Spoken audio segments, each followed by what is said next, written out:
여러분, 다시 한번 수업이 매끄럽게 진행되지 못하고 소리가 끊겨서 미안하단 말 전하면서 수업을 다시 녹화해서 진행하도록 하겠습니다.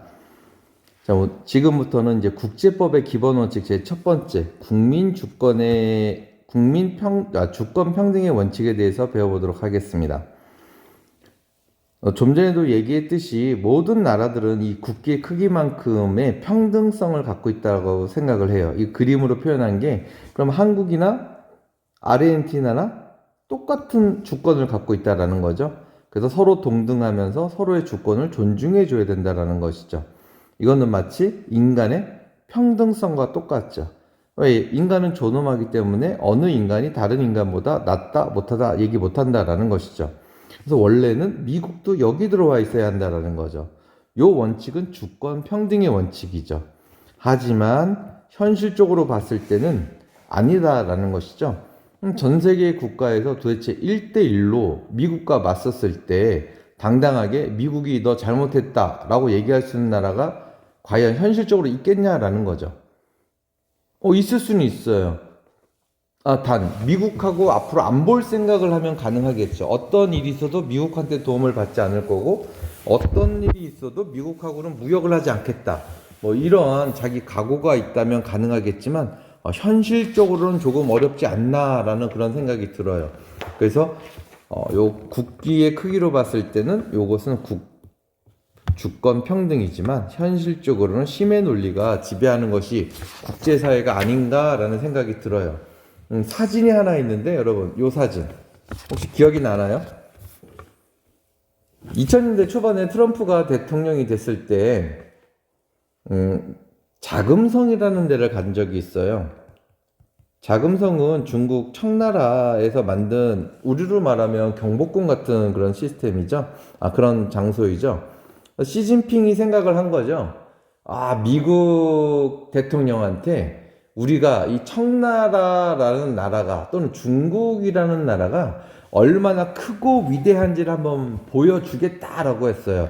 근데 옷차림을 보면 알겠지만 굉장히 추웠던 걸 알고 있죠.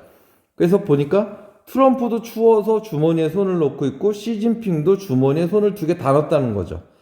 심지어 트럼프는 한 손이 나와 있는데 그래서 사실은 이 사진 전에 동영상으로 보면 트럼프가 요쪽을 보고 있었어요. 이럴 때 시진핑은 주머니에 양손에 다 넣었다는 거죠. 트럼프가 주머니에 손을 넣어? 한 손을 넣어? 그럼 난 두 개를 넣겠다. 왜? 우리는 위대한 중화민국이니까 라고 얘기했는데 막상 트럼프가 시진핑을 딱 쳐다보자마자 자기도 모르게 움찔하면서 시진핑이 두 손을 다 빼서 차렷자세를 했다라는 것이죠. 봐요. 여기까지는 고개가 빳빳하죠. 근데 여기는 뭔가 삐딱해져 있죠. 그리고 트럼프는 여전히 턱을 치켜 세우고 있죠. 그래서 그리고 손을 빼진 않죠. 그래서 이거는 뭐냐? 결국에는 트럼프가 이겼다 또는 미국의 승리다라고 보는 관점이 있어요. 중국도 인구도 많고 영토도 크고 국력도 세죠. 하지만 미국한테는 안 된다라는 거. 이게 어떻게 보면 사실은 손이 추우면 다 손을 주머니에 넣고 있어야겠죠.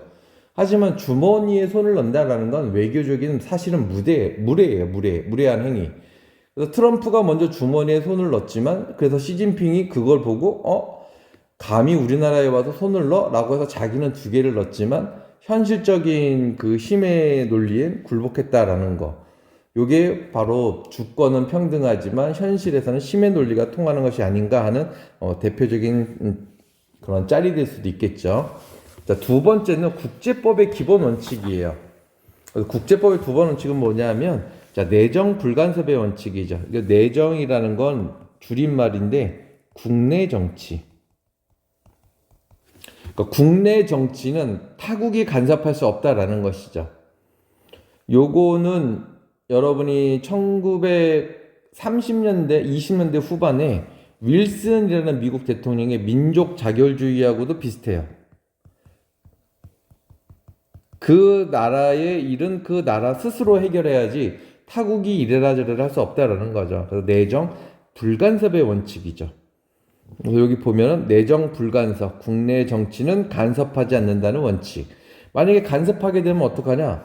꼭두가시가 되겠지. 이게 꼭두가시 그림이에요. 이게 그러면 강대국이 될 수 있겠죠.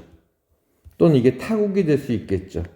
타국이나 강대국의 그 움직임에 따라서 꼭두각시 역할을 할 수밖에 없죠. 그래서 얘를 한자로 뭐로 하냐? 괴뢰라고 해요. 괴뢰.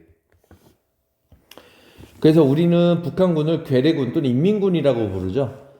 쟤네는 소련이 뒷받침해주고 있는 소련의 그냥 그런 나라이다. 소련의 영향이 있는 나라다라고 해서 6.25 전쟁 당시에 인민군, 북한군을 우리는 괴뢰군이라고 불렀어요. 괴뢰공산당이라고 불렀죠.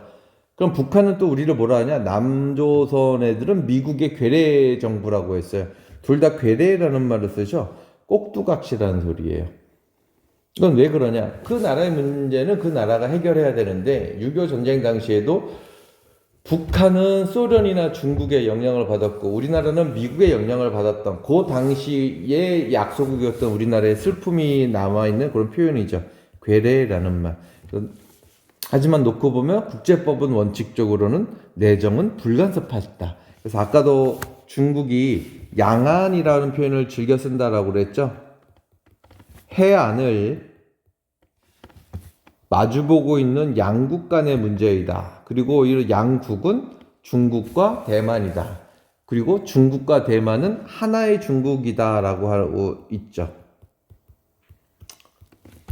그래서 대만은 요즘 젊은이들이 중국과 통일하기보다는 그냥 대만은 대만대로 살고 중국은 중국대로 살자. 두 국가로 가자라는 거고 중국 입장에서는 말도 안 된다. 중국과 대만은 하나의 중국이기 때문에 이거는 아무도 다른 나라도 간섭할 수 없다. 원칙은 내정은 불간섭이기 때문에 라고 주장을 하고 있다는 거죠. 자, 세 번째 원칙은 무력 사용 금지의 원칙이에요. 국제 분쟁과 관련돼서 중요한 세 번째 원칙은 무력은 사용해서는 안 된다는 거죠. 그래서 국제 분쟁의 해결로 무력을 사용했다.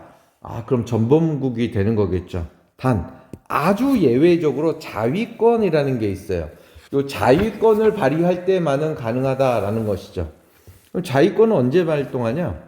타국이 쳐들어왔을 때. 그래서 침략을 받은 경우에는 자위권을 행사해도 된다. 그러니까 두 번째는 유엔에서 유엔 안전보장이사회에서 그래 너는 무력을 행사해도 돼 라고 결의를 해줬을 때, 즉 세계의 지금 대표라는 5개 나라가 합의를 해서 그래 너의 무력 사용은 정당해, 우리는 동의와 지지를 할게 라고 하는 경우에만 된다라는 거죠. 그렇다면 이번에 러시아하고 우크라이나 간의 분쟁은 유엔은 허락해주지 않았어요. 물론 당연히 협의 자체가 어려웠겠죠. 왜냐하면 5개 상임 이사국 중에서 거기서 중국과 러시아가 당사국이기 때문에 거기 같은 편이기 때문에 협의하기가 굉장히 어려워서 유엔이 조금 다시 무력화되는 그런 경향이 있었고, 그렇죠? 그렇다면 우크라이나는 러시아의 공격을 먼저 받았기 때문에 쓰는 거는 정당하냐? 정당하다라고 보는 편이 좀 많죠.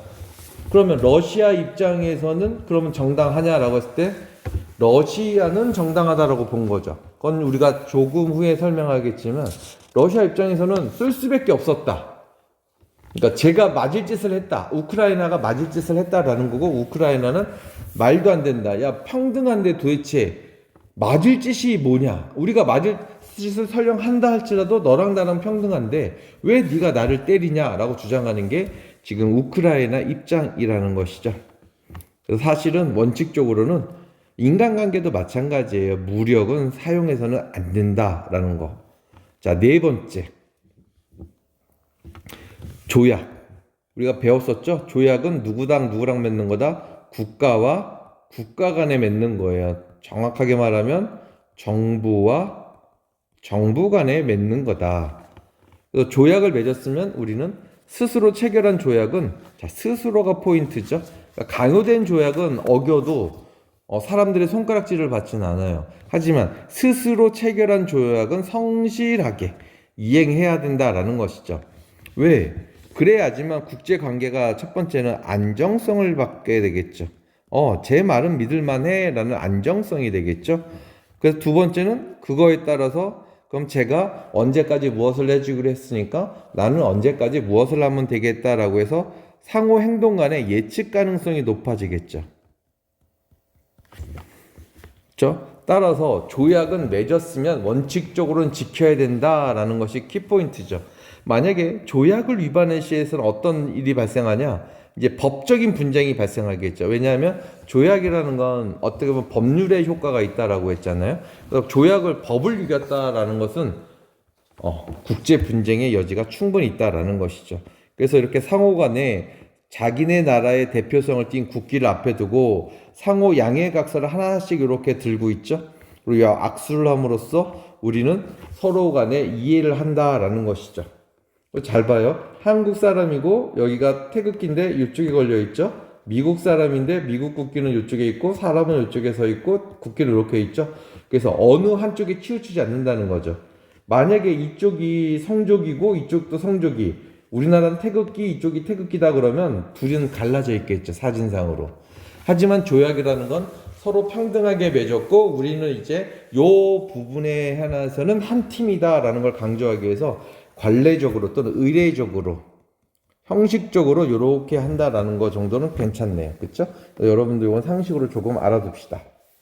자, 그 다음 우리가 배우는 네 번째, 다섯 번째 국제법의 기본 원칙은 아까 폭력을 쓰면 안 된다고 그랬죠. 세 번째, 다섯 번째는 평화적으로 해결해야 한다는 거죠. 분쟁이 어차피 발생을 했다. 그럴 때는 가급적 무기를 쓰면 안 된다라는 것은 최후의 수단이고 우리는 평화적으로 해결해야 된다라는 거죠. 대표적으로 외교관, 군대를 보내는 게 아니라 외교관을 보내서 문제를 해결하든지 아니면 중재나 재판 등을 통해서 평화롭게 해결해야 한다라는 것이죠. 그래서 이런 무력 방지 충돌을 예방을 해서 국제상의 평화를 유지할 수 있다라는 것이죠. 여러분, 외교나 대화 같은 거 있죠? 외교나 대화는 당사국끼리 하는 거예요. 중재는 제3자가 끼어드는 거죠. 그럼 여기 보면 한 사람, 두 사람이 나와 있죠. 그렇다면 얘는 외교를 한 거고 대화를 한 거죠. 중재를 했으면 요 뒤에 또 누군가가 이렇게 서 있겠죠. 항상 중재자는 가운데에 세워두고 양쪽에서 악수하는 것이 중재가 이루어졌다라는 그런 시그니처? 그런 것을 좀 보이고 있죠. 그래서 여기는 그게 없다. 그럼 뭔가 둘이 협약을 했고 대화로서 문제가 해결됐구나라고 생각할 수 있다라는 것이죠. 자, 이런 국제법의 5가지 원칙을 토대로 우리는 이제 러시아 우크라이나 전쟁을 살펴보도록 합시다. 자, 러시아예요. 요번에 여러분 분쟁 지역이 어딘가요? 돈바스 지역도 나오고, 그쵸? 뭐 여기 우크라이나도 나오고 키이우도 나오죠. 그리고 여기 모스크바도 나오고, 즉 요렇게 러시아와 우크라이나도 우리나라보다 영토가 큰데 러시아는 더 크죠. 근데 얘네는 도대체 왜 싸우게 됐을까요, 여러분?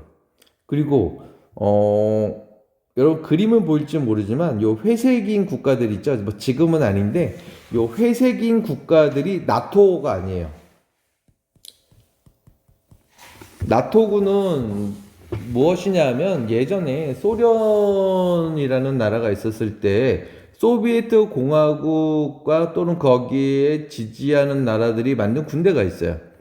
그러니까 이 군대의 크기가 너무 크다 보니까 요 서유럽 국가들 또는 일부 동유럽 국가들이 여기에 대응해서 우리가 군사력을 좀 가질 필요가 있지 않나라고 해서 만든 군사연합체가 나토예요. 그러면 이런 뭐 프랑스라든지 스페인이라든지 영국 같은 나라들은 나토 회원국이겠죠. 근데 여러분 잘 보십시오. 우크라이나는 회색이에요. 우크라이나가 회색이라는 건 뭘 의미하냐? 우크라이나는 나토국이 아니라는 거죠. 그러면 스웨덴과 핀란드도 사실은 예전에는 나토국이 아니었다라는 거죠. 그럼 얘네는 왜 나토국을 가지 않았냐? 러시아가 약속을 한 거죠. 우리가 너희를 때리진 않겠다. 소비에트 연방이 해체된 다음에 러시아가 얘기한 거죠. 니네 겁먹지 마라. 핀란드나 스웨덴은 우리는 너희를 침략하지 않겠다. 대신에 니네가 우리를 적대적으로만 대해주지 않는다면 우리는 니네를 때릴 생각이 전혀 없다라고 얘기를 한 거죠. 그래서 핀란드하고 스웨덴은 그 약속을 믿었지만 여기 노르웨이는 나토군이죠. 얘는 너 못 믿어 라고 한 거죠. 그래서 스웨덴하고 핀란드는 그 당시에 나토에 가입을 하지 않은 거고 노르웨이는 가입을 한 거죠. 근데 지금은 스웨덴하고 핀란드 모두 다 나토예요. 그럼 도대체 언제 가입을 했냐라고 하면 재밌게도 러시아가 우크라이나를 침략하자마자 스웨덴과 핀란드가 우크라이나가 뚫리면 그 다음에는 우리 아닌가라고 해서 얘네들이 러시아가 우크라이나가 한참 싸울 때 나토에 가입을 해버렸죠. 자, 그 다음에 여러분 우크라이나가 뚫리면 그 다음에 쪼는 나라가 어디냐? 폴란드죠. 뭐 루마니아도 있지만 이미 루마니아는 나토군이에요. 나토군이기 때문에 루마니아는 괜찮다라는 것이죠. 왜? 우리를 때리면 나토가 도와준다라는 거죠. 근데 폴란드는 사실은 러시아라는 국가하고 사이가 너무 안 좋아요. 그래서 얘는 나토군이지만 야, 니네가 도와주러 올 때 이미 전쟁이 끝나면 어떡하냐, 또는 우리 국민이 죽으면 어떡하냐라고 하는 거죠. 폴란드가 그래서 우크라이나한테 탱크 같은 걸 어마어마하게 보내요. 그러니까 러시아가 계속 밀고 들어오는데 폴란드는 자기네가 갖고 있는 무기들을 다 넘겨준다라는 거죠. 이걸로 싸워라고 하는 거죠.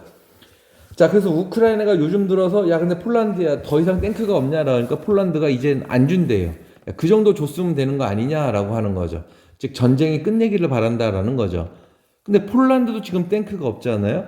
그랬을 때 폴란드가 놀랍게도 지금 K9, 우리나라 K9을 도입한다라는 거죠. 노르웨이도 K9을 도입한다라는 거죠.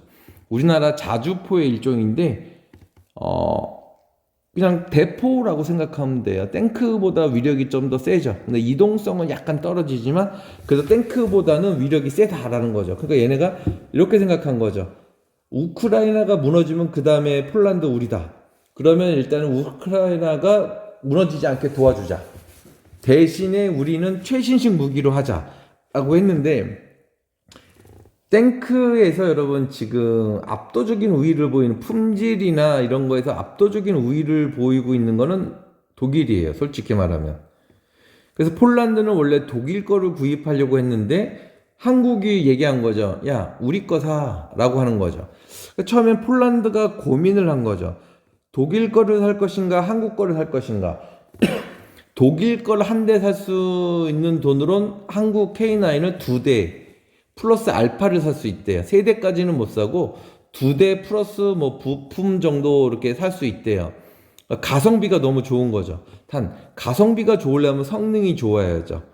그래서 폴란드가 처음에는 얘 한국이라는 나라의 무기를 써도 과연 될까 안 될까 고민하고 있는데 노르웨이가 먼저 그러면 K9을 도입을 해서 이게 가성비가 있는 건지 없는 건지 실험을 한 거죠. 근데 보니까 가성비가 좋다 이거죠.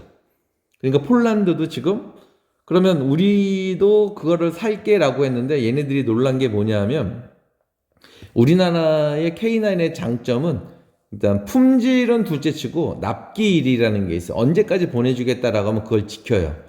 근데 독일한테 지금 받기로 한 물건은 넘어오지도 않았는데 그리고 한 2, 3년인가 더 걸리는데요. 이에 반해서 우리나라 거는 벌써 다 도착을 했어요. 그러니까 폴란드 입장에서 깜짝 놀란 거죠. 무기도 좋고 가성비도 좋은데 납기일까지 오히려 한 달인가 더 빨리 왔대요. 그러니까 지금 폴란드 입장에서는 K9으로 여기서 방벽을 세우는 거죠. 우크라이나가 뚫리면 우리는 뚫리자마자 K9으로 포사격을 하고 그럼 나토군이 도와준다라는 계획을 세우고 있는 거죠. 그러니까 지금 스웨덴하고 핀란드는 지금 조마조마한 거죠.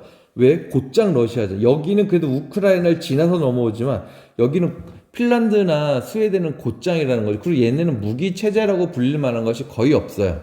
왜? 그동안은 중립국이었기 때문에 중립국의 특징은 뭐냐? 군대를 운영하지 않죠. 그래서 얘네들도 지금 조마조마하는데 역설적이게도 러시아 우크라이나의 전쟁으로 우리나라 방산 수출 시장의 길이 열렸다. 그쵸? 이게 전쟁의 약간 아이러니네요. 근데 아무튼 선생님이 하고자 하는 말은 그거는 아니고 자 다시 넘어와서 그럼 러시아하고 우크라이나는 도대체 언제부터 싸웠냐? 사실은 여러분 러시아는 슬라브 민족이에요. 우크라이나도 슬라브 민족이에요. 그러니까 유럽 민족하고 달라요. 그리고 여기 벨라루스도 슬라브 민족이에요. 전형적인 백인의 특징을 보이고 있죠. 얼굴이 정말 하얘요. 유럽 애들은 얼굴이 약간 빨간데 얘네는 정말 하얘요. 그래서 요 세 나라가 민족이 같아요. 루스라는 슬라브 제국이 있었는데, 그래서 러시아하고 우크라이나하고 벨라루스하고 뿌리는 같아요. 그리고 이 우크라이나하고 벨라루스는 1940년대까지 다 소련이라는 나라의 그런 연방이었어요. 그러다 보니까 얘네는 같이 묶여 있었다라는 거죠. 근데 처음부터 벨라루스는 러시아하고 친해요. 근데 우크라이나는 자꾸 소련으로부터 벗어나려고 해요. 도대체 왜 그런가를 설명을 해야겠죠. 아니, 만약에 우리로 말하면 고구려, 백제, 신라가 있는데, 고구려하고 백제는 친한데, 신라는 자꾸 고구려부터 떨어지려고 한다라고 하면, 그럼 도대체 왜 신라는 고구려, 백제하고 같은 민족인데 떨어져야 될까? 우리가 역사적 배경을 조금 알아둘 필요가 있는데, 이게 왜 그러냐면, 대표적인 사건이 1930년대에 일어나요. 들어본 적은 있는 학생도 있겠지만 아마 대부분이 모를 거예요. 이게 뭐냐면 홀로도모르라는 사건이에요. 우리말로 번역하면 대기근이죠. 기근은 흉년이에요. 흉년. 요 사건이 뭐냐면 그 당시에 소련이라는 나라에 스탈린이라는 독재자가 있었어요. 유명한 사람이죠. 중국에 모택동이 있다면 소련에는 스탈린이 있었죠. 스탈린이 생각하기에 1920년대 정도 되면 야, 우리도 이제 공업국가로 가야 되지 않냐? 맨날 언제까지 농사를 지을까라고 하는 거죠. 이미 서유럽 국가나 일부 동유럽 국가는 농업국가에서 공업국가로 전환을 했는데 소련은 늦었던 거죠, 상대적으로. 왜냐하면 여기는 유럽에서 멀리 떨어져 있으니까 상대적으로. 지도를 보면 유럽에서 영국에서 시작된 산업혁명이 이렇게 퍼져나갈 때 러시아는 상대적으로 늦었다라는 것이죠. 그러다 보니까 러시아 입장에서는 야, 좀 따라가야 되지 않겠냐라고 생각을 했다라는 것이죠. 그래서 스탈린이라는 사람이 야, 그러면 우리가 할 수 있는 게 뭐냐? 물건이 지금 없다. 공장이 있어야지 물건을 팔 거 아니냐. 근데 공장을 만들려면 돈이 필요하고 돈을 필요하면 물건을 팔아야 되는데 답이 안 보이죠. 그때 스탈린이 생각한 게, 자, 그럼 우리가 제일 많은 게 뭐냐 했을 때 우크라이나를 쳐다보니까 여기 돈바스라는 지역, 딱 하필이면 러시아하고 맞닿아 있는 국경 지역이 보이죠. 요 돈바스라는 지역이 사실은 곡창지대예요. 곡창이라는 건 여기가 농산물이 어마어마하게 잘 난다라는 것이죠. 그 스탈린이 얘기한 게 이거죠. 야, 그럼 농사를 많이 지어라. 그러면 거기서 농산물이 많이 생산이 되면 그거를 서유럽에 팔고 그 돈이 들어오면 공장을 지어서 우리도 2차 산업시대로 넘어가자라고 주장을 한 거죠. 자, 근데 문제는 이론적으로는 그럴싸했는데 현실적으로는 농사가 잘 안 됐다라는 거죠. 그러니까 스탈린이라는 이 독재자들의 특징이 뭐냐면 일이 안 됐을 때는 원인을 자기한테서 찾지 않아요. 그럼 남한테서 찾아야죠. 그럼 원인이 뭐냐? 우크라이나, 특히 돈바스 지역의 애들이 열심히 일하지 않았다는 거죠. 농사를 열심히 짓지 않았기 때문에 우리가 팔 곡식이 별로 없었다. 그러니까 원인은 누구냐? 저 우크라이나, 특히 돈바스 지역 애들이 문제라는 것이죠. 그래서 뭐냐면 돈바스 지역에서 나는 농산물을 다 걷어가 버려요. 수탈해 버리는 거죠. 강제로 뺏는 건 수탈한다고 그래요. 수탈해 버려요. 심지어 농사 짓는 사람이 목숨과도 엮이는 게 여러분 종자예요. 종자. 이 종자는 아무리 배고파도 먹지 않아요. 농사꾼이 종자로 쓸 씨앗을 먹었다. 이건 죽겠다는 소리죠. 왜? 내년 농사를 안 짓겠다라는 거예요. 그래서 불이 나면 여러분은 귀중한 걸 들고 뛰어나가겠죠. 농사꾼들은 종자 씨를 들고 들어나가요. 이 종자라는 씨앗을 들고 나가요. 내년에 농사를 지어야 되기 때문에. 그리고 이 종자라는 것은 올해 농사를 지었는데 이 옥수수는 너무 좋아. 저 옥수수는 별로야. 그럼 좋은 옥수수의 씨를 또 받아요. 그리고 또 내년에 심어서 그 중에서 또 좋은 것만 계속 받아. 그래서 그 농부들마다 그 자기가 제일 잘 가꾸는 식물에 제일 좋은 우량 종자를 갖고 있다라는 거죠. 근데 문제는 스탈린이 이 곡물을 수출하기 위해서 이 종자까지 다 뺏어갔다라는 거죠. 이거는 마치 농부한테 목숨을 뺏어간 거랑 똑같은 짓을 한 거죠. 돈바스 사람들이 열받으니까 어떡하냐면, 농사는 원래 한 2년 지면 반드시 땅을 갈아야 돼요. 이 나무 이게 식물이 뿌리가 내려가면 땅이 딱딱해져요. 그래서 2, 3년이 지나면 사실은 농사가 안 돼요. 그래서 우리도 왜 봄철이 되면 농사 짓는 농사하시는 분들이 땅을 갈아엎죠. 그게 땅에 공기가 잘 안 통해서 땅을 갈아엎어서 땅 속에 공기를 집어넣는 거예요. 근데 이 당시는 얘네는 농업국가였기 때문에 기계가 없겠죠. 그럼 뭐로 했냐? 소로 했어요, 소. 근데 이 당시에 돈바스 사람들이 얼마나 절망적이고 열받았는지 소를 다 죽여버리는 거예요. 농사 안 짓겠다라는 거죠. 자, 이러면은 소련 애들이 그냥 물러날 줄 알았죠. 우리가 소도 다 없애버리고 니네가 종자 뺏어가니까 우리 농사 안 지어, 더러워서 안 할 거야 라고 하면 소련이 자연스럽게 물러갈 줄 알았는데 아니라는 거죠. 계속 더 뺏어간다. 있는 거 없는 거 막 마른 걸레에 막 물기 짜듯이 더 쥐어 짠다라는 거죠. 근데 심지어 1932년과 1933년에 흉년까지 든 거죠.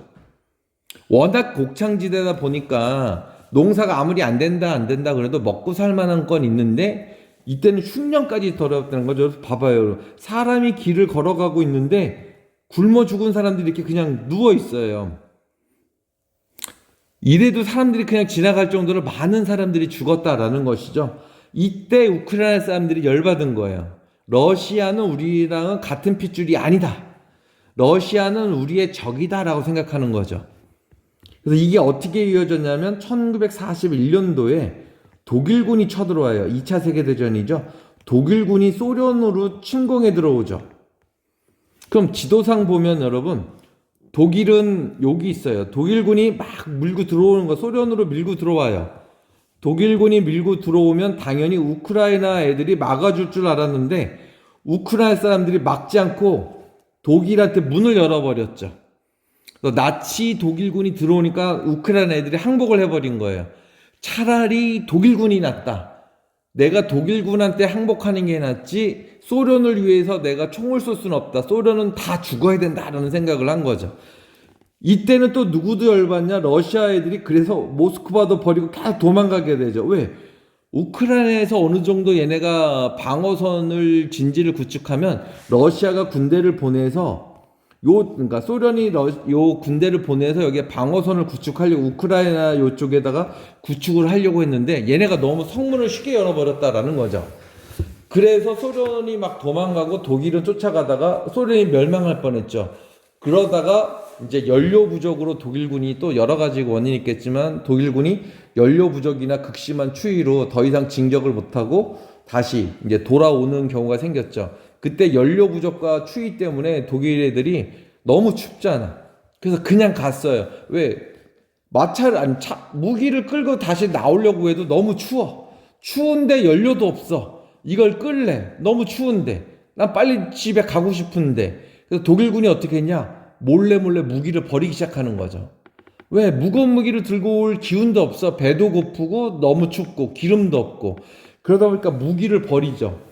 역사가 재밌는 게, 그래서 독일군은 결국은 유엔군이 참전하고 미국이 참전해서 결국은 망하긴 했죠. 자, 근데 러시아 애들이 이거 좀 아름다운 표현은 아니지만 여러분들 쓰는 말이 있죠. 뜻밖의 개이득을 얻게 되죠. 뭐냐? 그 당시에 최신식인 독일 무기를 얻게 되는 거죠. 이 독일 무기를 기반으로 러시아 애들이 무기를 만들기 시작해요. 그래서 사실은 지금 세계적으로 무기 강국 그러면 미국하고 소련이에요. 사실은 지금 러시아겠죠. 하지만 그 러시아의 무기를 만드는 기술이 어디서 왔냐? 독일에서 왔다라는 거죠. 독일은 여전히 세계에서 무기를 제일 잘 만드는 나라지만 얘네는 이 1, 2차 세계대전의 패전에 책임을 지고 얘네는 군대를 강하게 키우질 않아요. 그러다 보니까 무기의 질은 좋은데 군사력은 상대적으로 아직까지 약한 거죠. 키울 수가 없는 거죠. 다른 나라 애들이 너 왜 또 전쟁하려고? 라고 하니까. 근데 러시아 애들은 이 좋은 무기를 가지고 더 좋은 무기를 만들었다라는 거. 아무튼 다시 돌아와서 이때부터 이 홀로도모르라는 이 사건 이후로 러시아하고 우크라이나하고 사이가 너무 안 좋아졌다라는 거죠. 그래서 러시아 애들은 그래도 때린 애들은 잘 모르잖아. 야, 그래도 너는 우리 편이야. 그치? 라고 얘기하지만 우크라이나 입장에서는 언젠가 내가 너를 한번 콘내주리라 라고 생각을 하고 있겠죠. 자, 그러다가 일이 하나 터져요. 그게 뭐냐면 여기로 볼까요? 2013년이죠. 지금 거의 한 10년 전? 10년 전에 요 크림이라는 요 동네에서 요 크림 반도죠. 이렇게 바다로 삼면으로 둘러져 있고 튀어나오면 반도라고 부르죠. 우리나라도 한민족이 사는 반도다 해서 한반도라고 부르죠. 아무튼 여기서 친러 대통령이 당선이 된 거죠. 근데 이 사람이 문제가 조금 있었어. 그러다 보니까 이 크림 지역 사람들이 생각한 거죠. 얘를 쫓아버리자. 얘가 만약에 대통령이 된다면 우리 크림반도가 우크라이나의 땅임에도 불구하고 러시아 애들이 여기 대교가 하나 있어요. 다리. 이게 크림대교죠. 여기를 통해서 이제 바다로 나가는 거죠. 러시아 애들이. 그러니까 너무 러시아 애들이 왔다 갔다 하는데 대통령까지 친러적인 성향을 보이고 있다면 안 되겠다 해서 유로마이단이라는 운동을 펼쳐요. 이건 유럽의 마당이란 뜻이에요. 즉 우크라이나는 유럽이 원래는 슬라브 민족은 여러분 유럽인하고 달라요. 인종이 달라요. 근데 얘네가 주장한 거죠. 우리도 유럽이다. 우크라이나는 유럽의 마당이다. 그러니까 우리도 유럽 사람이라고 하는 거죠. 즉 우리는 슬라브 니네 러시아하고는 다르다라고 한 거죠. 2013년부터 한 1년, 2년 동안 계속 반정부 시위를 해요. 그러니까 사람들이 이 대통령 물러나라고 하는 거죠. 대통령은 생각해보니까 아니 난 투표를 통해서 당선이 됐는데 내가 왜 나가냐라고 하는 거고, 근데 이 당시에 우크라이나 사람들이 압도적인 지지를 보내는 거죠. 나가라고. 그래서 결국에는 이 대통령 이름이 야누코비치 대통령이 쫓겨나고 이제 친 러시아 대통령이 물러나고 새로운 이제 친유럽적인 정부가 들어서는 거죠. 근데 러시아 입장에서 이걸 참을 수가 없었다라는 것이죠. 왜 참을 수 없었냐? 자, 여러분, 러시아는 함대가 있는데, 그러니까 해군이라고 얘기하겠죠. 해군이 있는데 이 유럽을 공략을 하려면 다시 한번 세계 지도를 볼까요? 이 유럽을 공략을 하려면 러시아 군대는 여기 바다에 보면 여기가 있어요. 블랙해, 흑해라는 여기에 러시아 흑해 함대라는 게 있어. 근데 유럽을 때리려면 육군이 가기에는 너무 멀죠. 그럼 제일 좋은 게 뭐냐? 바닷길을 통해서 유럽을 때려버리는 거죠. 근데 러시아가 유일하게 1년 내내 유럽으로 나갈 수 있는 길의 기점이 되는 게 바로 크림반도라는 거죠. 그래서 이 크림반도를 러시아 입장에서는 놓칠 수가 없다라는 거죠. 근데 크림반도의 대통령이 친러파인데 친러파를 쫓아버리고 친유럽인 사람을 앉혔다? 그럼 러시아 입장에서는 얘네 봐라. 얘네는 그러면 우리를 버릴 건가? 우리가 크림반도의 항구를 쓰지 못하면 어떤 일이 벌어지냐라고 생각을 했을 때 그럼 여기는 호수가 돼버리는 거죠. 러시아 군대는 흑해 밖으로 나갈 수가 없는 거예요. 왜? 여기는 겨울에도 얼지 않지만 이쪽 러시아 이쪽은 추워서 겨울에는 함대를 운영할 수가 없어요. 그러니까 겨울에 전쟁이 나면 러시아 군대는 해군이 있어도 유럽을 때릴 수가 없다라는 것이죠. 근데 반대로 유럽 애들은 이렇게 들어와서 러시아한테 본토로 곧장 들어갈 수도 있다라는 거죠. 그래서 요 지역만은 절대로 놓칠 수 없다라고 해서 2014년도에 크림반도로 진출해버려요. 그리고 여기 돈바스라는 이쪽 지역까지도 다 먹어버리죠. 그리고 나서 러시아가 무엇을 했냐면 이 지역 사람들에게 묻자. 이 크림반도는 러시아 땅이냐 우크라이나 땅으로 있고 싶냐 아니면 러시아 땅으로 있고 싶냐라고 얘기를 했다라는 거죠. 자, 그래서 투표를 했는데 결과는 크림반도 사람들이 러시아로 남겠다라고 했어요. 그러니까 우크라이나가 아니라 우리는 러시아 쪽으로 가겠다라고 했어요. 자, 그러니까 우크라이나 입장에서는 난리가 난 거죠. 자, 투표율은 약 83%였어요. 러시아와 합병을 할래라고 했더니 투표자의 83%, 즉 100명 중에 약 83명이 투표로 와서 투표한 사람의 약 90%, 그리고 98에 70이니까 약 72% 정도가 찬성을 했다라는 거죠. 난 러시아 쪽으로 붙을래. 안 돼. 난 우크라이나 쪽으로 갈 거야. 라고 하는 애는 약 2%. 뭐 어차피 과반수를 넘어버린 거죠. 자, 그렇기 때문에 러시아에 찬반 투표를 했을 때 크림반도가 러시아 쪽으로 병합이 돼 버린 거죠. 그랬더니 우크라이나 입장에서 난리가 난 거죠. 야, 이거는 우리 땅인데 네가 왜 갑자기 투표를 해서 이 땅을 빼앗냐라는 거죠. 이에 봐서 러시아 입장에서는 웃기지 마라. 야, 민주적으로 투표하지 않았냐라는 거죠. 여기서도 쟁점이 문제가 발생하는 거죠. 어떤 쟁점이냐면, 첫 번째, 원래 국토를 병합하고 떼주거나 붙이는 건 전체 국민을 대상으로 해야 한다는 거죠. 마치 우리나라 제주도 사람들이 야, 우리는 독립국으로 살래. 그럼 제주도 사람들한테 우리는 관광 수업으로 충분히 수입으로 먹고 살 수 있으니까 한국이란 나라로 독립을 하자라고 했을 때 제주도 사람이 만약에 90%가 찬성했다. 그럼 독립하냐? 그건 아니라는 거죠. 원래는 한국 사람 유권자의 전체를 대상으로 투표를 했어야 한다는 거죠. 그래서 이거는 쟁점 첫 번째. 이게 정당한 투표였냐? 아니라는 거죠. 우크라이나 전체 국민의 뜻을 물은 게 아니었다라는 거죠. 특히 크림반도 쪽에서는 이 러시아 사람들이 더 많이 살아. 친러시아적인 사람들이 많다라는 거죠. 근데 아까 쫓아냈다고 했잖아요. 그러니까 그만큼 우크라이나 사람들이 싫어서 억지로 다수인 러시아의 친러시아적인 대통령을 몰아냈는데 투표를 한다. 했더니 허탈한 거죠. 우크라이나 사람들. 게다가 그 당시 크림 지역 투표했을 때 러시아 군인까지 배치되어 있는 거죠. 그러니까 러시아 애들도 숫자가 많은데 러시아 군인까지 들어와서 자 투표에 어떻게 할래? 라고 해버린다라는 거죠. 그러다 보니까 우크라이나 사람들이 이건 기울어지는 운동장이다. 우리가 노력한다고 해서 되는 게 아니구나 라고 해서 이걸 정치적 효능감이라고 그래요. 내가 어떤 정치를 했을 때 그게 효과가 능히 발생한다라는 그런 감각이 없는 거죠. 사람들이 투표에 참여를 안 했대요.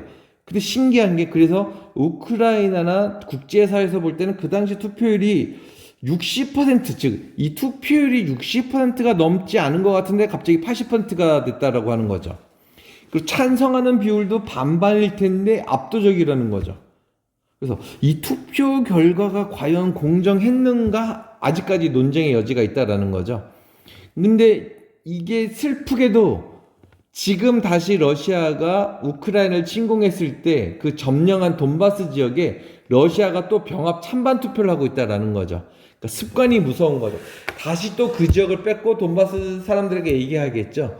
니네가 만약에 찬성 안 한다면 아마 내가 여기를 폭격을 할 걸이라는 어떤 협박을 했겠죠. 드러나진 않게. 그러니까 돈바스 사람들 입장에서는 죽기 싫으면 러시아하고 합병을 찬성할 수밖에 없겠죠. 그렇죠? 그래서 이런 합법적으로 뭔가 한 것 같지만 사실은 합법적이 아니라는 거. 그럼 도대체 왜 크림반도를 병합하냐? 아까 얘기했죠. 근데 선생님도 처음엔 그게 예전에 궁금했던 게 그거예요. 아니, 여기서 출발하면 알겠는데 도대체 여기까지 어떻게 나가냐는. 아무리 이스탄불이고 뭐고 간에 크게 봐도 없어요. 그래서, 근데 길이 있대요. 근데 선생님이 볼 때는 없어요. 우리 고등학교 선생님은 있대요. 근데 그 당시에는 유튜브도 없고 인터넷도 없어서 그냥 그런가 보다 했는데 요즘 찾아보니까 있어요. 정말 여기 있죠. 이 지도에는 안 보이는데 이 지도에는 있죠. 여기 요 길, 그러니까 쉽게 말하면 여기가 어디냐? 요 길. 그러니까 결국 요 좁은 길목이라도 있고자 한다라는 거. 이게 있어야지만 러시아가 이 서방을 치러 갈 때 갈 수 있다라는 것이죠. 그래서 요거를 확보하기 위해서 러시아 입장에서는 요 크림반도를 포기할 수 없고 요쪽 돈바스 지역은 여기가 곡창지대. 사실은 우크라이나에서 돈바스 지역을 빼면 우크라이나는 농사지을 땅이 별로 없어요. 왜? 아까도 돈바스라고 했죠. 돈바스 지역이 사실은 곡창지대예요. 그러니까 여기만 러시아 입장에서는, 그러니까 쉽게 말하면 이거죠. 여러분 치킨 좋아하나요? 치킨에서 돈바스 지역은 뒷다리 2개예요. 닭다리 난 2개만 잡으면 된다. 나머지는 너 다 먹어라. 목이고 날개고 네가 다 먹어라. 난 이 2개만 있으면 된다라는 거죠. 왜? 영토는 러시아도 넓어요. 우크라이나보다 넓어요. 근데 요 지역은 결코 포기할 수 없다라는 거죠. 왜? 러시아 애들이 항상 원하는 건 부동항이에요. 겨울에도 얼지 않는 항이죠.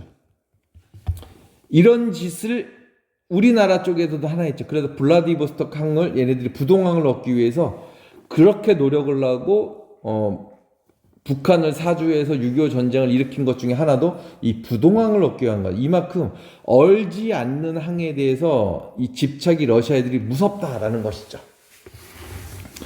그러면 우리가 이제 넘어와서 쟁점을 먼저 살펴보도록 할게요. 그럼 과연 러시아의 우크라이나 침공은 무력 사용 금지의 원칙 위반인가? 여러분이 한번 스스로 생각해봐요. 자위권이 아닌 이상은 또는 방어를 위한 게 아니면 유엔에서 동의해주지 않은 거면은 위반 아닌가? 맞아요. 얘 위반이에요. 그래서 지금 러시아는 일종의 전범국이 되는 거죠. 근데 러시아는 자국의 안보를 명분으로 침공을 정당화할 수 있는가라고 하면 러시아는 그렇다라고 얘기해요. 근데 국제사회는 안 된다라는 거죠. 왜? 일어나지 않은 일에 대해서 러시아는 일어날 거라고 생각한 거죠. 우크라이나 니네가 넘어가서도 안 되겠지만 넘어가는 거 일단 알겠다라는 거죠. 근데 만약에 여러분 생각해봐요. 여기가 나토군이 들어올 수 있는 지역이 됐다. 그럼 러시아하고 유럽하고 전쟁이 붙으면 어떻게 돼요? 곧장 본토가 공격받는 거죠. 그러니까 뭔가 완충지대가 필요한 거예요. 러시아 입장에서는. 근데 우크라이나는 완충지대를 버릴 수는 없죠. 벨라루스는 친러시아 국가예요. 그러니까 얘네는 막아준다라는 거죠.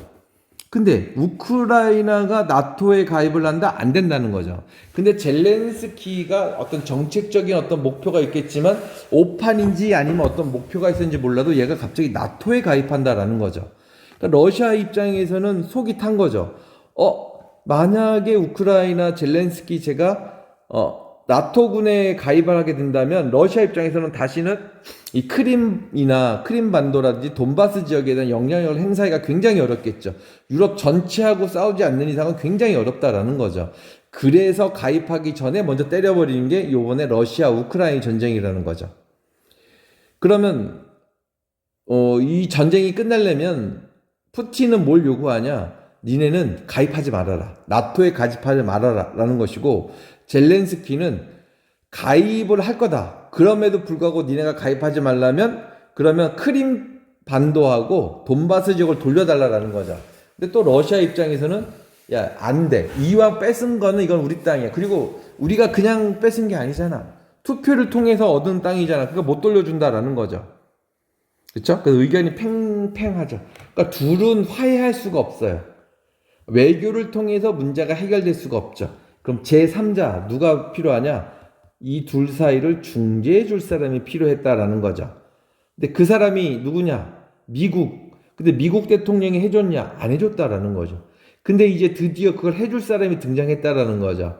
그 사람이 누구냐? 트럼프라는 거죠. 트럼프는 대통령이 되기 전에도 얘기했지만 대통령이 되자마자 나는 러시아하고 우크라이나 전쟁을 끝낼 것이다. 중재를 할 것이다 라고 하는 거죠. 그래서 요거는 잠시 후에 얘기하도록 할게요.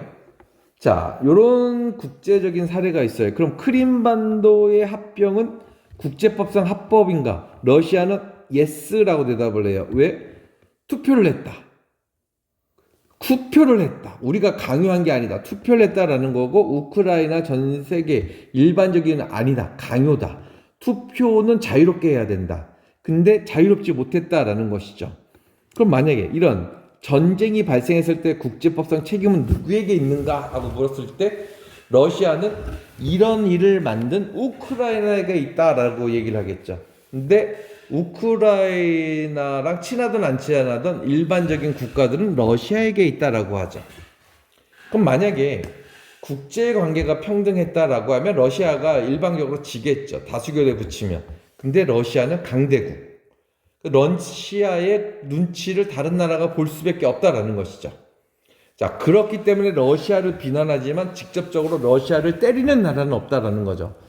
때릴 거야 라고 위협할 수 있는 나라는 미국밖에 없다라는 거죠. 근데 미국 대통령은 푸틴하고 나는 친하다. 그리고 나는 충분히 중재할 수 있다라고 해서 직접적으로 러시아를 때리겠다라는 말을 안 하죠. 그럼 그 다음 세계 2위의 군사 강국이 어디냐라고 하면 중국이죠. 러시아하고 중국은 2, 3위가 왔다 갔다 해요. 근데 중국도 러시아에 대해서는 아무 말을 안 해요. 왜? 같은 우방이니까.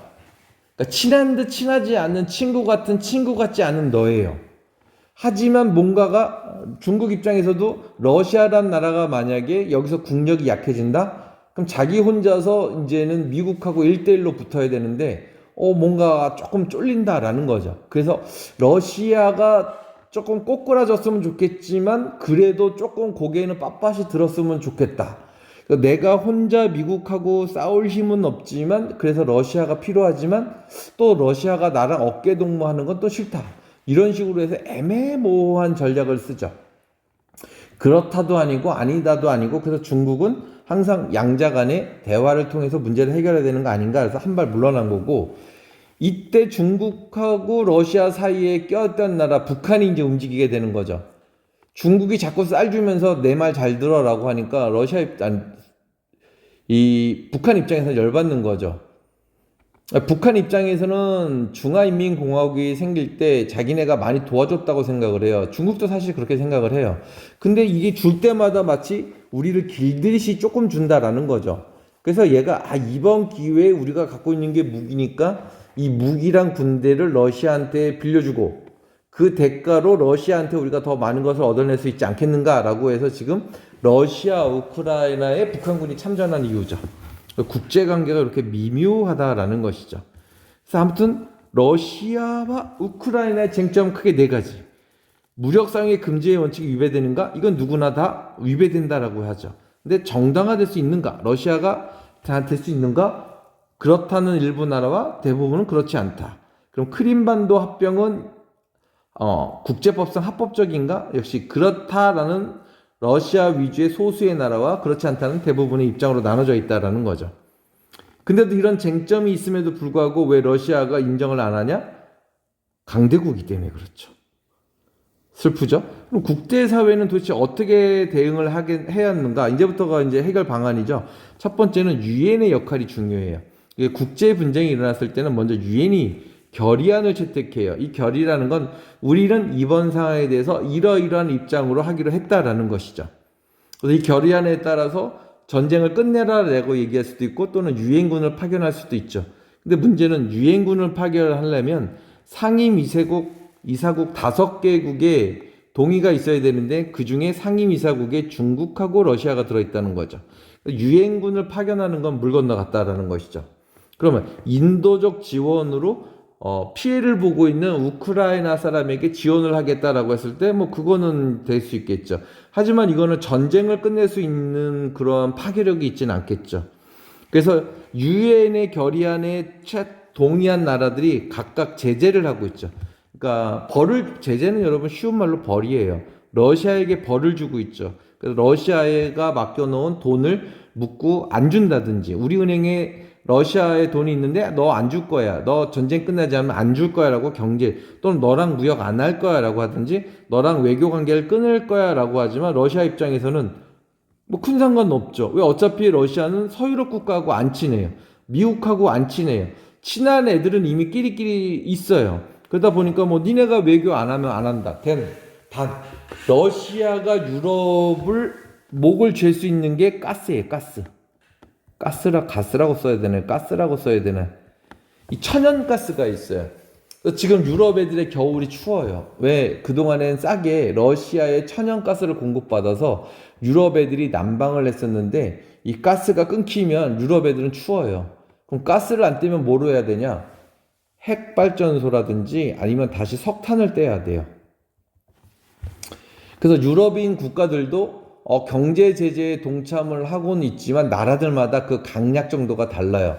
그러니까 러시아에 의지하는 정도가 낮은 나라일수록 강하게 때리는 것이고 그렇지 않은 나라일수록 이제 조금 말로만 하는 경향이 조금 있다라는 것이죠. 그래서 국제사회는 이런 식으로 또 국제형사재판소에 이제 의뢰를 한 거죠. 이거 전범국가다. 그러니까 푸틴, 러시아는 전범국가다라는 거죠. I는 여러분 국제니까 형사는 범죄라는 뜻이죠. 그래서 크리미널이라는 뜻이 있어요. C는 우리가 보통 코트라고 하죠.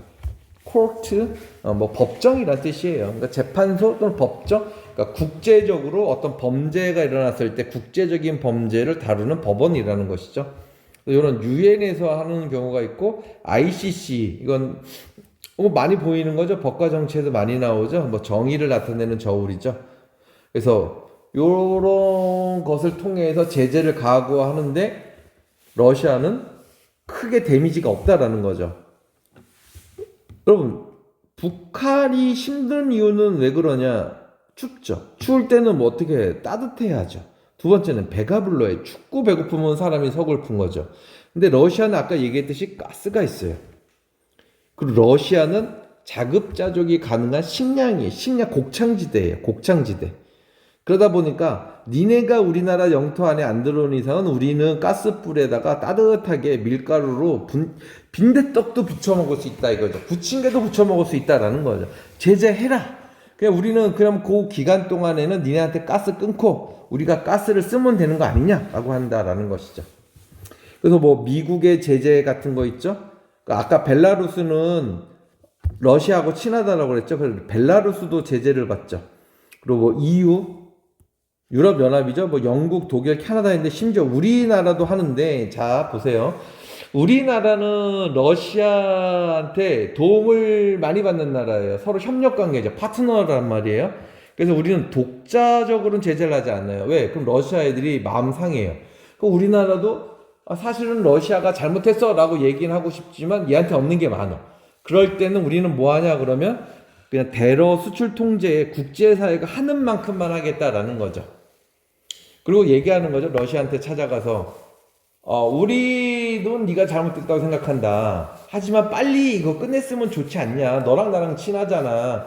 빨리 쟤랑 싸우는 거 끝내고 나랑 좀 놀아야 되지 않겠냐라고 하는 거고, 러시아 입장에서도 네가 요 정도까지 하는 건 내가 살짝 서운하게 하지만 일단 한국 너는 내가 조금 봐줄게 하는 뭔가가 있어요. 그렇죠? 뭐 끈끈한 뭐가 있어요. 하지만 거꾸로 일본은 우리나라보다 더 강하게 때린다라는 거죠. 왜 그럴까요? 왜 그럴까요? 좀 센스가 있는 학생이라면 알 수 있어요. 일본하고 이 러시아는 해결 안 되는 문제가 하나 있어요. 너무 뒤로 왔네. 해결 안 되는 문제가 있어요. 뭐냐? 이거 쿠릴 열도예요. 그러니까 이 사할린이라는 땅이 여기 살짝 보이죠? 이게 원래 일본 거예요, 일본 거. 근데 2차 세계전이 끝나고 요 사할린을 러시아가 가져가 버렸어요. 왜? 여기도 얼음이 안 오니까. 그러니까 일본 입장에서는 돌려달라는 거죠. 야, 그거 니네 땅 아니잖아. 돌려줘. 라고 하는 거죠. 그러니까 러시아 입장에서 웃기지 말라라는 거죠. 그래서 사할린과 그쪽에 있는 쿠릴 열도. 열도는, 섬이 늘어져 있다라는 거예요. 섬이 나열되어 있다. 이 도는 섬이에요, 섬. 그러니까 섬들이, 그러니까 여러 섬들이 뭐 늘어져 있는데 여기를 두고 러시아하고 일본하고 분쟁이죠. 이번 기회에 일본은 러시아의 국력이 약해졌으면 좋겠죠. 약해지면 잘하면 나중에 러시아가 경제를 다시 회복할 때 일본이 도움을 주면서 사할린을 돌려줘 라고 할 명분이 생기니까. 그래서 일본은 우리나라보다는 강하게 때리고 있다. 근데 우리나라는 일본에 비하면, 유럽에 비하면 약한 제재를 가하고 있다. 와, 이것도 보면 국제법의 원칙은 아니지만 국제법의 특징상 자국의 이익을 추구한다라는 원칙이 딱 맞죠. 그렇죠? 아프리카에 있는 국가들은 러시아 제재 동참하냐? 안 해요. 왜 안 하냐? 상관이 없거든. 그러니까 얘네들은 러시아가 뭐 우크라이나가 누가 이기던 뭐 아무 상관이 없으니까 제재를 안 해요. 국제 관계는 이렇게 조금 냉정한 그런 면이 있다라는 것이죠. 그래서 선생님은 여러분한테 이걸 원래는 수행평가로 내려고 했는데 하지는 마세요. 원래는 이런 우크라이나와 러시아 간 또는 러시아와 우크라이나 전쟁을 통해서 국제법의 원칙의 한계는 도대체 무엇인가? 그럼에도 불구하고 그런 원칙이 필요한 것은 왜 그런가? 그 다음, 왜 이런 국제사회가 분쟁을 해결하기 위해서 더 효과적으로 할 수 있는 게 뭐가 있을까를 여러분이 좀 고민해보고 거기에 대한 자신의 생각을 뭐 1대1 채팅방에 쪽지로 적어주면 선생님이 수업 시간에 이런 걸 했는데 학생 스스로가 이런 것에 대해서 더 심화 있게 생각을 해서 이런 것을 뭐 제출하였다라고 적어주고 싶었어요. 근데 뭐 소리가 안 나오니까 뭐 어쩔 수 없죠. 하지만 그래서 이거는 수행평가는 아니지만 그래도 할래요라고 하면 말리진 않는다는 거. 그렇죠? 할래요 그러면 말리진 않는다고 그랬어요. 그럼 두 번째는 메커니즘은 뭐냐? 그럼 어떻게 해결하면 되냐? 외교적으로 해결하는 방법이 있어요. 아까 얘기했죠? 젤렌스키 우크라이나하고 러시아는 스스로 화해가 안 돼요. 자, 그럴 때 미국이란 나라가 등장해서 중재를 하는 거죠. 중재. 야, 싸우지 마라. 우리가 중재를 하겠다라는 거죠. 그럼 중재를 하려면 양쪽하고 친하거나 아니면 양쪽하고 아무 관계가 없거나 아니면 둘을 이길 수 있는 힘이 있어야겠죠. 형하고 동생하고 싸울 때 아빠 또는 엄마가 강력하게 제재를 해야죠. 형하고 뭐 둘째하고 셋째하고 싸우는데 첫째가 야 조용해라고 한다고 해서 둘째 셋째가 조용하지 않죠. 단 첫째가 대학생이고 둘째 셋째가 뭐 중학생 초등학생이다. 그럼 형이 조용히라고 하면 조용해지겠죠. 미국 입장에서는 강력한 힘을 바탕으로 지금 중재에 나서는 거죠. 여기서 협상이나 조정은 당사자들 간에 하는 거예요. 협상은 당사자 간에 하는 거예요. 하지만 조정이나 중재는 제3자가 해주는 거예요. 야, 너 얘 때렸으니까 미안하다고 해. 그치? 그리고 너도 이런 욕을 하니까 제가 때린 거 아니야. 그러니까 너도 욕한 거에서 미안하다고 해. 라고 하고, 다쳤네? 야, 그러면 너의 치료비 얼마 물어주고, 너도 이거 얼마 물어주고 해서 서로 간에 완만하게 하라는 거죠.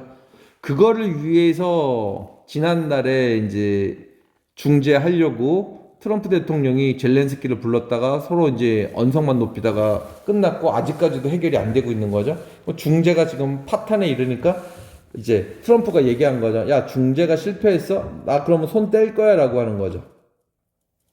손 떼면 속 타는 게 둘 중에 하나가 누군가 속 타야 돼. 손 뗐는데도 둘 중에 하나가 속 타지 않으면 큰 의미가 없는데 지금은 우크라이나가 조금 더 속이 타겠죠.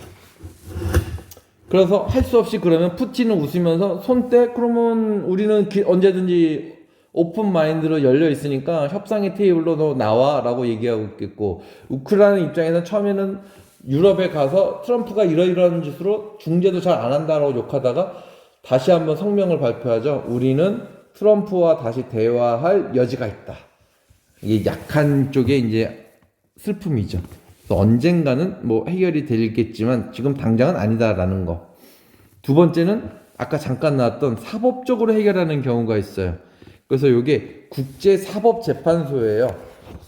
그러니까 우리는 요거는 배웠었죠. 이 C가 들어가면 다 코트라고 생각하면 돼요. 그래서 오브 저스티스겠죠. 재판이니까 이건 국가 간의 분쟁을 다루는 거. 국제사법재판소고, 이거는 선생님은 국제해양법 재판소래요. 요거는 처음 알았어요. 자료를 준비하면서. 그러니까 국제해양, 그러니까 이게 니네 바다냐 우리 바다냐, 이게 항로가 니네 거냐 우리 거냐 분쟁이 생겼을 때 하는 건데, 여기는 C가 없죠. C가 얘래요. 얘. 이게 트리뷰널이에요. 얘가 코트하고 비슷한 뜻이에요. 똑같은 건 아니지만. 그러니까 그 위원회라고 번역을 해도 되고, 얘도 법정이라고 해도 되고. 그래서 우리나라는 이걸 재판소라고 했고, 이건 아까 했었죠. ICC, 범죄 재판소죠. 이런 거를 통해서 지금 해결하려고 한다라는 것이죠. 사실은 여기서 지금 현재는 국제형사재판소에 푸틴이 지금 전범으로 올라가 있는 거죠. 그래서 빨리 해결하지 않으면은 이거는 전쟁이다, 전범이다, 전쟁 범죄다. 그래서 너를 처벌할 수 있다라고 하는데, 푸틴한테는 아직 안 먹히는 것 같아요. 그 셋째는 요번에는 국제기구를 통해서 하는 경우가 있어요.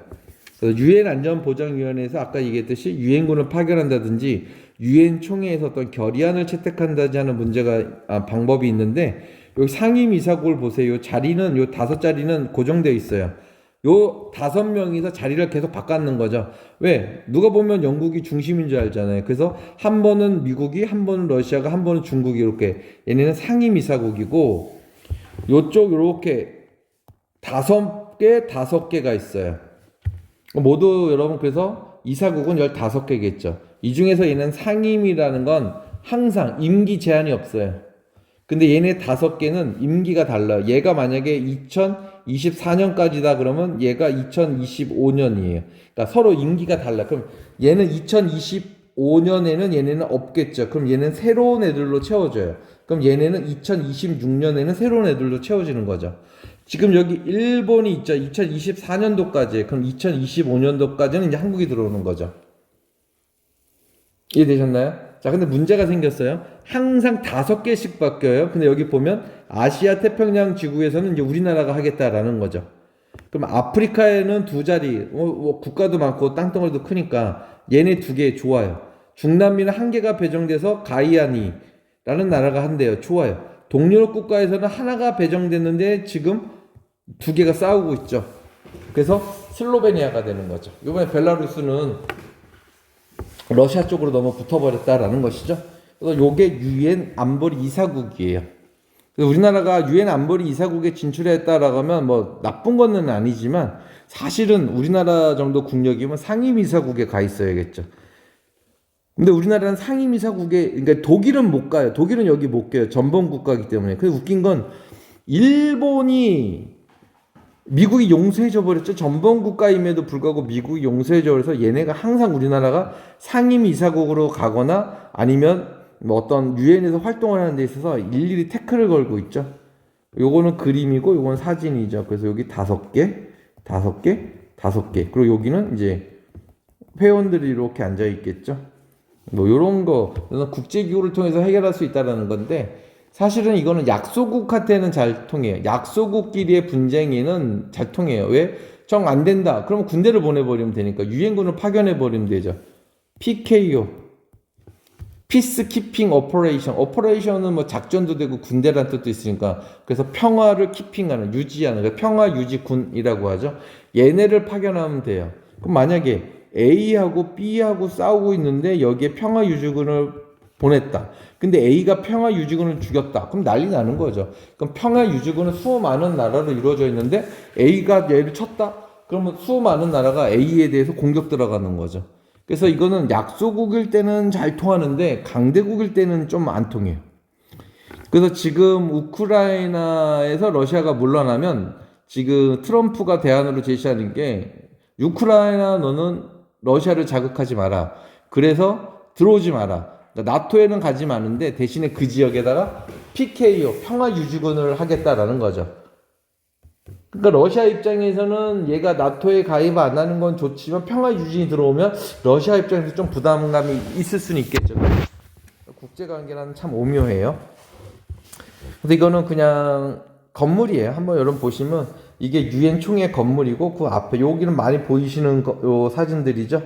저희 우리나라 예전 대통령이죠. 문재인 대통령이 유엔에서 연설을 했을 때 그때 사진이에요. 특정 정당에 대해서 그런 게 아니라 그러니까 사진 찾다 보니까 이게 있어서 한 거예요. 여러분 선거 앞두고는 정치적으로 중립을 지켜야겠죠. 자, 사례2는 남중국해 분쟁을 하고자 하는데 솔직히 이게 시간이 너무 길어요. 벌써 우리가 녹화한 지 1시간이 지났기 때문에 요거는 선생님이 다음 시간에 하는 거로 할게요. 이게 더 재밌어요. 그럼 오늘 우리는 수업을 통해서 뭘 배웠냐? 국제 분쟁에 있어서 원칙, 국제법의 원칙 5가지를 배웠고, 그 다음에 그 문제가 생겼을 때 해결하는 방법을 배우긴 했어요. 하지만 여러분이 볼 때 좀 답답하죠? 국제법이 있다고 이게 완전히 해결책이 될 수 있는가? 없어요. 그러면 도대체 왜 안 되는가라고 했을 때 사실은 이거예요. 국제법은 중앙정부가 없어요. 왜? 모든 국가는 평등하다고 했죠. 중앙정부가 부재예요. 그럼 중앙정부는 뭘 가질 수 있냐? 중앙정부는 강제력을 가질 수 있어요. 또는 구속성. 상대방의 의사와 상관없이 자신의 의지를 관철시킬 수 있는 힘이 있어요. 근데 전 세계는 중앙정부가 아니에요. 미국은 중앙정부가 아니에요. 그냥 강대국일 뿐이에요. 초강대국이죠. 하지만 중앙정부는 아니에요. 하지만 중앙정부 역할을 하려고 하는 것 뿐이지 중앙정부는 아니라는 거죠. 그렇기 때문에 국제사회는 중앙정부가 없기 때문에 한번 사람들이 이성을 잃고 국가와 국가 간의 전쟁이 붙었을 때는 굉장히 해결하기가 어렵다라는 것이죠. 그래 어렵기 때문에 국제 문제는 선생님이 생각하기에는 분쟁이 생기기 전에 미리 외교를 통해서 해결하는 게 가장 좋겠죠. 그래서 국제법을 지금 듣는 여러분도 선생님 솔직히 그래요. 우리나라 국내법을 연구할 때는 깔끔해요. 뭐 법이 있고 뭐 안 되면 국가에서 처벌받고 교도소에 가두면 되는 거고 벌금을 매기면 되는 건데, 이 국제법에 대해서 학교들마다 잘 안 연는 이유가 사실은 추상적이죠. 굉장히 원칙은 굉장히 아름답죠. 서로 간에 평등하다, 서로 내정 간섭을 하지 않는다, 무력은 쓰지 않는다, 뭐 등등의 서로 간에 굉장히 추상적이지만 아름다운 원칙은 있지만 현실에서는 과연 그런가? 이 고민이 조금 많이 필요하다라는 것이죠.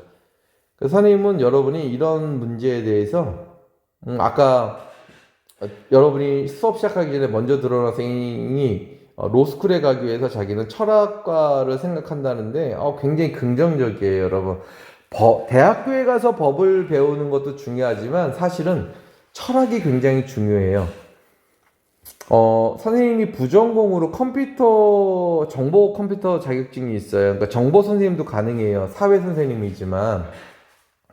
근데 유명한 사람이 이런 말을 했어요. 뭐냐면, 왜 한국이란 나라는 어린 아이들한테 프로그래밍 언어를 가르치려고 하는지 모르겠다. 뭐 C 언어라든지 아니면 뭐 여러 가지 요즘 뭐 뜬다는 파이썬 이런 언어를 가르치려고 하는지 자기는 이해가 안 된다는 거예요. 뭘 가르쳐야 되냐? 코딩하는 법을 가르쳐야 한다는 거죠. 근데 우리나라 사람들은 그래, 코딩을 하려면 컴퓨터 언어를 알아야 되잖아 라고 얘기하지만, 그 사람이 얘기하는 건 코딩이라는 건 컴퓨터 언어로 하지 않아도 어떻게 하면 일을 효율적으로 처리할 수 있는지에 대한 흐름도를 짤 수 있는 능력이다. 그러니까 문제의 본질을 보고 어떻게 하면 이 문제를 효과적으로, 그러니까 바이트 수를 더 줄이고 절차를 더 줄여서 메모리를 덜 쓰는 그 방법을 찾아서 문제를 해결하는 게 코딩이지, 컴퓨터 언어는 지금 초등학생이 컴퓨터 언어 A라는 걸 배웠다 하자. 얘가 대학교에 왔을 때 또는 사회에 나왔을 때 이 A라는 언어가 여전히 사회에서 쓰일지 안 쓰일지 모른다라는 거죠. 컴퓨터 언어는 많이 변해요. 그래서 이 언어가 살아남을지 않을지 모르는데 왜 언어를 가르치냐라는 거죠. 하지만 어떤 언어를 쓰든지 간에 불변하는 건 코딩 능력이라는 거죠. 근데 우리나라는 코딩 능력은 곧 컴퓨터 언어를 배우는 것이다 라는 잘못된 그런 편견이 있다라는 거죠. 선생님도 여러분에 해주고 싶은 거는 국제법 또는 법을 배운다라는 건 법을 많이 알고 판례를 많이 한다라는 건 아니에요. 솔직히 필요한 건 철학이에요. 윤리의식이죠. 정의감. 아까 그래서 시작할 때 얘기했죠. 정의하고 책임감이 필요해요. 그래서 자기가 많이 고민해야 되는 거예요. 그래서 어떻게 하면 법관의 양심을 지키면서, 그렇죠? 법에 어긋나지 않으면서 법관의 양심을 지키면서 합리적으로 어떤 분쟁을 해결할 수 있는가에 대한 자기만의 철학이 필요해요. 그래서 여러분들도 이런 국제법을 배웠을 때 나중에 소감문 같은 거 혹시 쓰는 시간이 있을 거예요. 그때 여러분도 국제법을 배우면서 어떠한 철학이 필요한지에 대해서 고민하는지에 대해서 그 자기 성찰하는 내용이 꼭 있었으면 좋겠어요. 즉 고민하는 여러분의 모습.